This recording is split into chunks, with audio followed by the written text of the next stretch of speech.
Au sommaire de cette nouvelle édition du journal du Prix d'Amérique Races, auteur du lundi 22 février.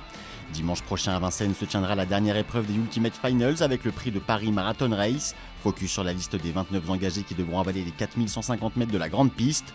Des images de l'entraînement des champions, Davidson Dupont, Delia Dupomereux et Moni Viking ont travaillé lundi matin à Grosbois. Enfin, petit bond dans le passé avec le triplé dans le Prix de Paris de Jardy emmené par Jean-Michel Bazir en 2007. Dimanche 28 février se dispute le Prix de Paris Marathon Race à Vincennes pour la dernière épreuve des Ultimate Finals. Une course tactique sur les 4150 mètres de la grande piste de Vincennes. Ils sont encore 29 à être engagés ce lundi avant les premiers forfaits de mercredi. Grand absent le lauréat du Prix d'Amérique Legend Race FaceTime Bourbon qui sera au départ du prix de sélection le 6 mars prochain. Parmi les moins riches, certains ont couru il y a moins d'une semaine comme For You Madrid, Art Times, Valzerdi Poggio ou encore Freeman Dowell. Thierry Duval d'Estaing présentera Flamme du Goutier comme il l'a indiqué après sa victoire dans le Prix des Centaures. L'entraîneur normand est dans une forme olympique, il a remporté 3 groupes 1 ces 3 dernières semaines, dont 2 avec cette même pensionnaire. Incertitude en revanche sur la candidature de Baya Keno, son entourage devrait la présenter à Cagnes-sur-Mer dans le Grand Critérium de vitesse de la Côte d'Azur le 14 mars.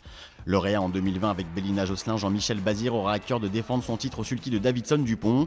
Il pourrait ainsi s'inscrire un peu plus dans la légende du trot français en s'offrant un 8e titre dans cette épreuve. Il établirait un nouveau record qu'il co-détient actuellement avec Jean-René Goujon.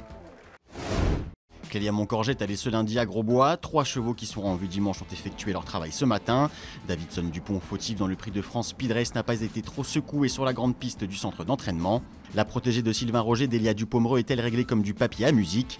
Elle effectue son 8 à 8h et son travail en ligne droite à 9h.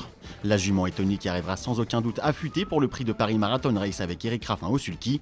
Elle ne devrait en revanche pas courir le Grand Critérium de la Côte d'Azur à Cagnes-sur-Mer le 14 mars. Tout aussi tonique, Moni Viking, récent lauréat de groupe 3 dans le Prix de la Marne le 7 février à Vincennes, a bien travaillé.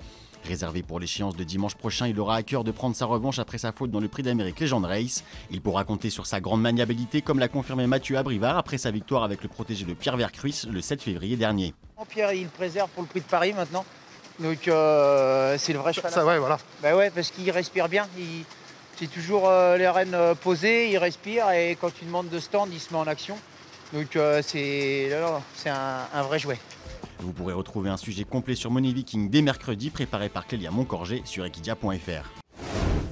Un peu de nostalgie pour finir avec le rare triplé dans le Prix de Paris en 2007 de Jardy. Le protégé de Jean-Michel Bazir rejoint à 10 ans les cracks Gélinotte, Bellino 2 et Vourazi. Le haut de la montée, l'intersection des pistes, 600 mètres encore à parcourir avec l'Adagel maintenant qui passe à l'offensive et qui vient attaquer Jardy. Attention à notre fort également qui vient à l'extérieur. Devant nous, Baturgo, Superlight qui cherche un petit peu le passage. 450 mètres à parcourir. Jardy qui tente de réaccélérer devant l'Adagel. Notre fort est passé maintenant 3e avec Superlight également qui est 4e. Sortie du tournant de ce Grand Prix de Paris avec Jardy qui va tenter de réaliser le coup de 3. Attention à notre fort qui est lancé maintenant. Superlight, l'Adagel qui essaie de bien se défendre. Jardy qui a pris l'avantage, notre fort est 2e. Jardy qui tente de repartir. Attention à notre fort qui est lancé très vivement à l'extérieur. Devant Superlight et Niki. 50 mètres du poteau. Jardy intraitable côté corde devant notre fort. Jardy qui repart et qui rejoint Gélinotte, Vourazi et Bellino 2 en ce qui concerne le coup de 3 dans ce Grand Prix de Paris.